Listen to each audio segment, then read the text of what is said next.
Hey, in this video I'm gonna organize tank classes into tiers and go over all of their strengths and weaknesses in certain environments. So there will be 3 categories: dungeons, trials and beginners. The Lost Depths patch brought quite a few changes for tanks, for example giving nightblades access to major cowardice, or changing sorcerer's Achenak ulti to provide major berserk for 7 people. So let's get started.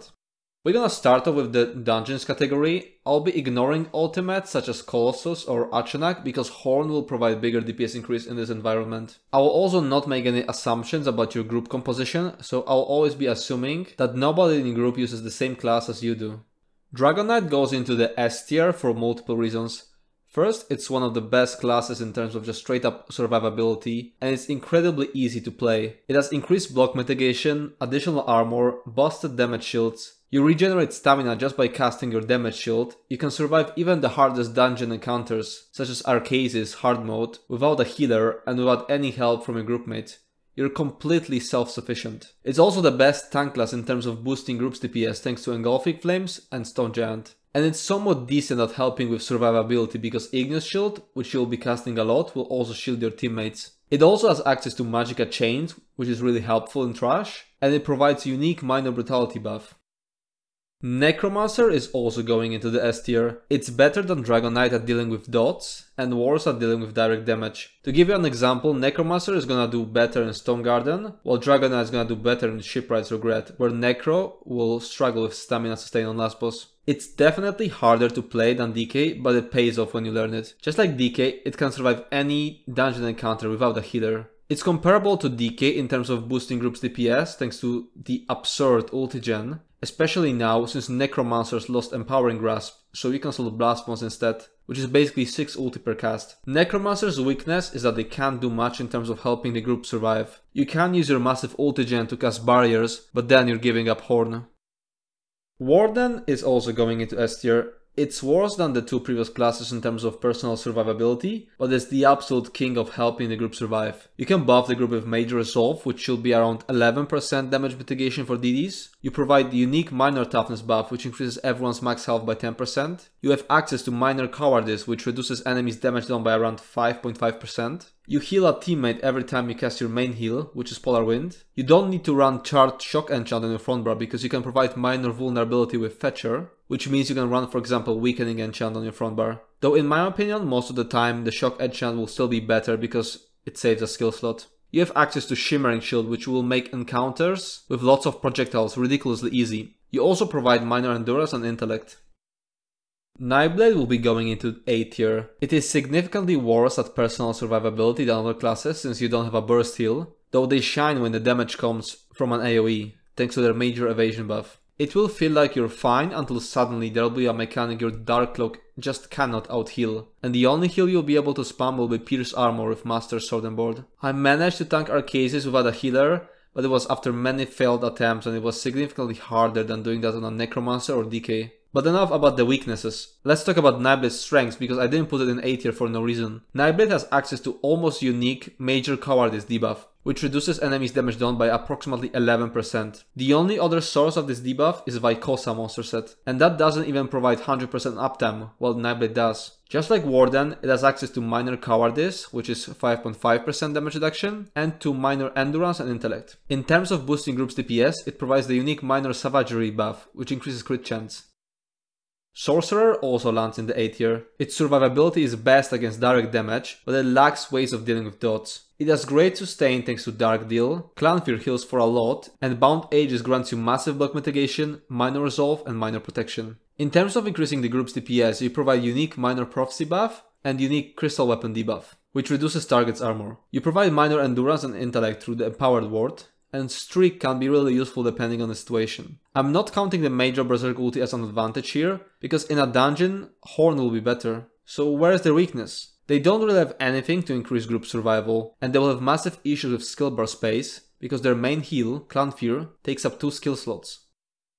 Templar goes into B tier. Its personal survivability isn't that good compared to other classes. I'd say it's at the same level as Nightblade, but Templar doesn't provide the damage reduction debuff that Nightblade does. In terms of boosting groups DPS, it can provide the unique Minor Sorcery buff. It has healing abilities, but they all scale with offensive stats. instead of max health, so they're not reliable on a tank, and it provides the unique Purify synergy. I'm not counting their access to minor breach as an advantage, because in dungeons you're gonna be using sword and board anyway.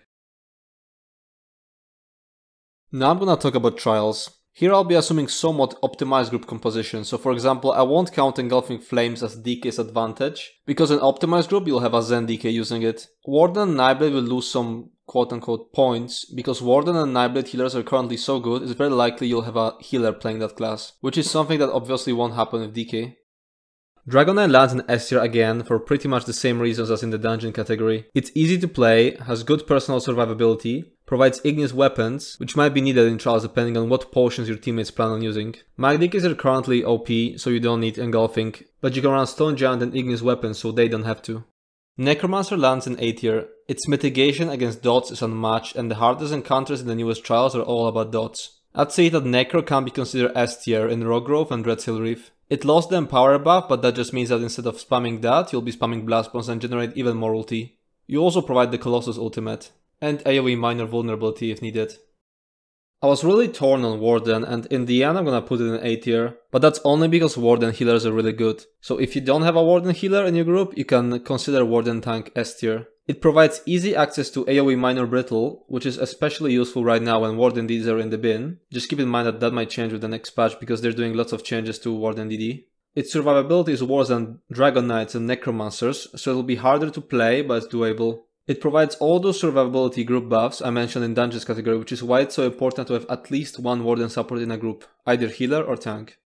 Sorcerer also lands in A tier. In an optimized group that utilizes Saxhleel and Pillager's Profit properly, your Horn won't be needed to keep up Major Force, so instead you'll use your Achenak ulti to provide Major Berserk. Just keep in mind that it's useless in fights where DDs are using the Serpent Call Mythic, because it already provides Major Berserk. Your Crystal Weapon will provide additional armor penetration, allowing your DDs to switch a single light armor piece to medium. And it most likely won't be provided by a Sorcerer DD because currently Crystal Frags are so much better. Their personal survivability is unmatched against direct damage, but they're not as good against dots.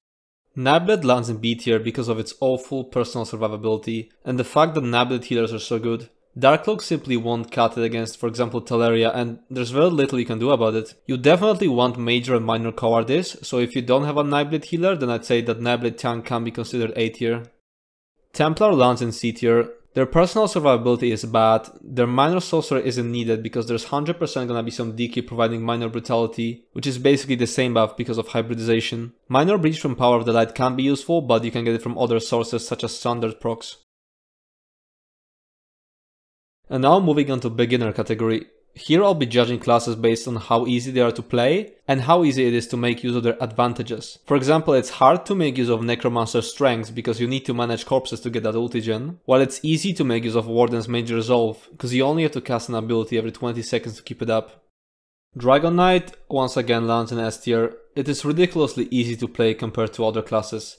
It has the block mitigation, the armor, strong burst heal, strong damage shields, and what's most important for beginners, it regains stamina every time you cast Ignis Shield. It makes it very forgiving for new players who will most likely perma-block for some time before they learn which attacks have to be blocked. Ignis Shield will constantly shield your allies, and Engulfing Flames is easy to maintain since it lasts 24 seconds. Stone Giant is obviously hard to maintain, but you don't have to use it. It also has the Magma Shell ultimate, which makes you immortal for 12 seconds.